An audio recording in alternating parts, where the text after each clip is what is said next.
Hi, I'm Larry Dapsis. I'm the entomologist with Cape Cod Cooperative Extension, and in this segment we're going to talk about Lone Star tick, the new tick in town here on Cape Cod. It's taken up residence, very happy, very different tick, and we want to share some of that information about that. Here it's pictures of the adult female and the adult male. The adult male on the left, basically easy to identify, it's basically all black, and we really don't care about adult male ticks because they don't suck blood. All right, the adult female, very characteristic white dot in the middle of her back. The other way you can distinguish these guys is their behavior.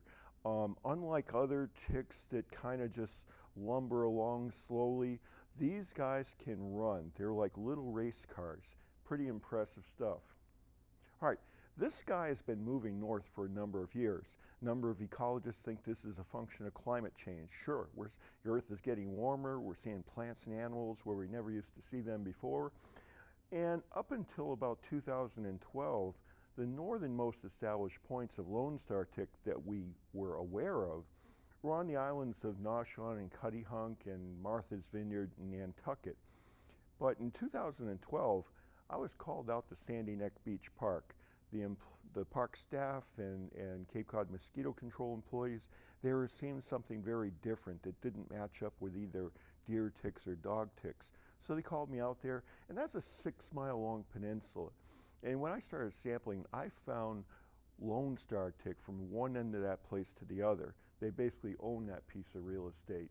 And so it suggests that they've been here for some time. It's just that we didn't really find them or look for them. In the fall of 2017, I was called out to the Shining Sea Bike Trail in West Falmouth. We found another established population out there. So what I think has been happening is that migratory birds have introduced this. That Sandy Neck Beach Park is perfect flyway for migratory birds. So you can just imagine birds stopping off on Martha's Vineyard and Nantucket, picking up some, Lone Star ticks, and then stopping off in Sandy Neck, and they drop off, lay eggs, and off we run.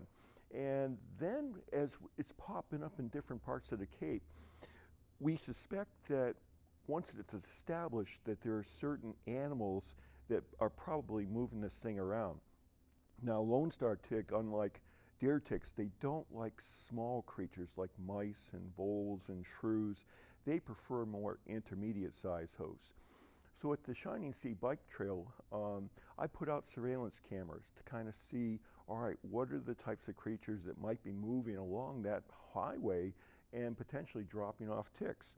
And what we saw is wild turkeys. Yeah, in fact, where you see that flock of turkeys, that's where we picked up a bunch of Lone Star ticks, so they were very well established there. And I would see this flock moving north on one morning, and then a few days later they'd be coming south. And you can imagine that Lone Star tick females might be falling off these, laying their eggs, and reestablishing the population. Now it's interesting to see the turkey finding, because when they were first describing or naming the Lone Star tick, they almost named it the turkey tick because that's a preferred host. Other good hosts for Lone Star tick? Yeah, bunny rabbits and stuff. They're a good host and can certainly move these things around. Coyotes, sure, they showed up on the picture. Easily think about them moving it along. And a very dapper Bigfoot out for a morning stroll. So that's why I became a scientist. You go out and look for data, you just don't know what you're going to find. All right. This thing is different in other respects. It's an aggressive biter, so it can run and it will chase you. These things, if they see you from 20 feet away, they're going to come rolling at you, unlike other ticks that kind of wait around and wait for dinner to bump into them. So the adult female Lone Star tick, like other adult female ticks, she lays her eggs in a cluster, and that cluster might be 4,000 or 5,000 eggs. And when they hatch out in late summer, say August into September, you end up with these very high concentrations of larvae. And these things they're less than a millimeter long, so you can hardly see them. And with this great concentrated mass, if you're strolling along and you happen to bump into one, generally you meet most of the family in a few minutes. And within a few minutes, you can have 200 or 300 bites. Now, Lone Star tick larvae don't transmit pathogens that cause diseases, but these things will itch for a month to 6 weeks, even with cortisone. So while they don't transmit the pathogen that causes Lyme disease, they've got their own unique set of diseases. So ehrlichiosis and tularemia, which can both be quite serious, and stari, a type of rash disease with flu-like symptoms, pretty easy to treat. Now, the other aspect of this thing that's quite interesting and a little scary is that we look at this carbohydrate, galactose 1,3-galactose, alpha-gal. This is a sugar or carbohydrate that's unique to red meats. And it is found now, or known now, that if a Lone Star tick transmits that into your bloodstream, some people with sensitivities are gonna build antibodies to this, and you end up with an allergic reaction that can range from hives all the way to anaphylactic shock. And so basically, it's a red meat allergy. And it's not just beef, but it's pork, lamb, and even beef byproducts like beef-derived gelatin.